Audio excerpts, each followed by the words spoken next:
Assalamualaikum friends, welcome to kitchen cooking. நான் தான் குட்டி செஃப். இன்னைக்கு நம்ம கிச்சன்ல சப்பாத்தி, பூரி, இட்லி, தோசை இது எல்லாத்துக்கும் தொட்டுக்கிற அட்டகாசமான காய்கறி எல்லாம் போட்டு செய்யற ரொம்ப ஹெல்த்தியான எல்லாத்துக்கும் ரொம்ப பிடிச்ச வெஜிடபிள் குருமா தான் பார்க்க போறோம். வெஜிடபிள் குருமா செய்கிறதுக்கு குக்கரை அடுப்பில் வச்சுக்கோங்க. வச்சுட்டு 2 டேபிள் ஸ்பூன் எண்ணெய் சேர்த்துக்கலாம். எண்ணெய் லைட்டாக சூடானதும் இதில் 2 பெரிய வெங்காயத்தை இந்த மாதிரி குட்டி குட்டியாக வெட்டி வச்சு போட்டுக்கோங்க. அடுத்து இதை வதக்கிடலாம். வெங்காயம் கிட்டத்தட்ட கண்ணாடி பதம் வரைக்கும் வதங்கணும். இப்போ ஓரளவுக்கு வதங்கிருச்சு. அடுத்து இதில் நம்ம தக்காளி சேர்த்துக்கலாம். ஒரு தக்காளி இந்த மாதிரி குட்டி குட்டியாக வெட்டி சேர்த்துக்கோங்க. தக்காளியை நல்லா மையாக வதக்கணும். குருமாவுக்கு எப்பயுமே வெங்காயம் 2 மடங்குனா தக்காளி 1 மடங்கு எடுத்துக்கோங்க. அது அளவு சரியாக இருக்கும். அடுத்து 2 டேபிள் ஸ்பூன் இஞ்சி பூண்டு விழுது சேர்த்துக்கலாம். சேர்த்துட்டு இதையும் லைட்டாக பச்சை வாசனை போகிற வரைக்கும் கலந்து விட்டுடலாம். அடுப்பை மிதமான சூட்டில் வச்சுக்கோங்க. ஏன்னா பூண்டு போட்டிருக்கிறதுனால அடி பிடிச்சிரும். இப்போ ஓரளவுக்கு எண்ணெயெல்லாம் பிரிஞ்சு வந்துருச்சு. இந்த ஸ்டேஜில் நம்ம காய்கறி சேர்த்துக்கலாம். 2 கேரட்டை வெட்டி வச்சுருக்கிறேன், அதையும் சேர்த்துக்கலாம். அடுத்து 1 கப் காலிஃப்ளவர் சுத்தம் பண்ணும் பொழுது கொஞ்சம் பார்த்து சுத்தம் பண்ணுங்கள். ஏன்னா அதில் சின்ன சின்னதாக பூச்சிகள் எதுவும் இருக்கும். அடுத்து 1 கப் பச்சை பட்டாணி. நான் காஞ்சதை ஊற வச்சு அவிச்சு எடுத்துருக்கிறேன். நீங்கள் ஃப்ரெஷ் பட்டாணினா அப்படியே சேர்த்துக்கலாம். அடுத்து 2 டேபிள் ஸ்பூன் தனி மல்லித்தூள், இது கூட தேவையான அளவு உப்பு போட்டுட்டு இதை கலந்து விட்டுருங்க.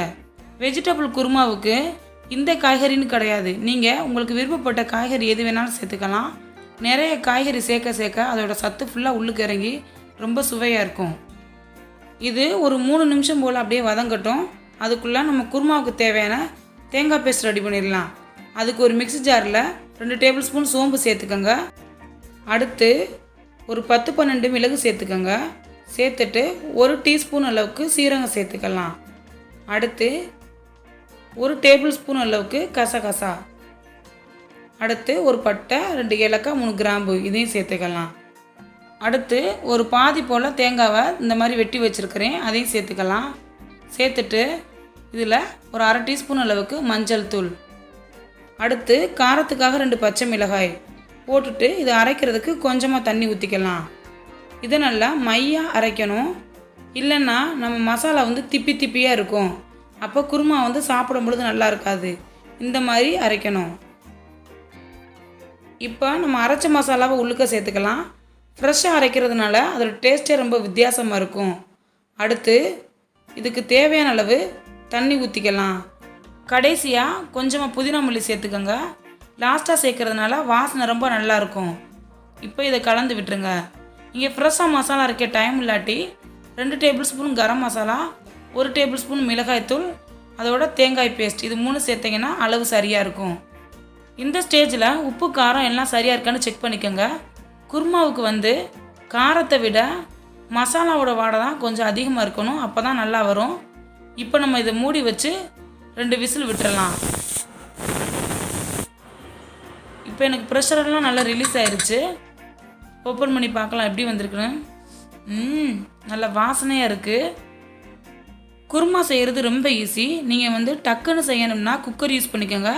இல்லை டைம் இருக்குன்னா நீங்கள் கடாய் யூஸ் பண்ணிக்கலாம். இப்போ இந்த குருமாவை இன்னும் வாசனையாக்கிறதுக்காக கொஞ்சமாக கொத்தமல்லி தழை தூவி விட்டுறலாம். அடுத்து இதை சர்வ் பண்ணிட வேண்டியது தான்.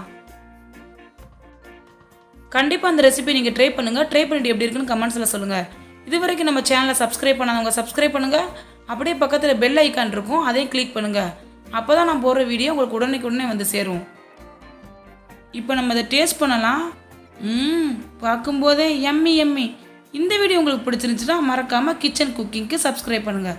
சமையலுக்கு புதுமை சேர்க்கட்டும்.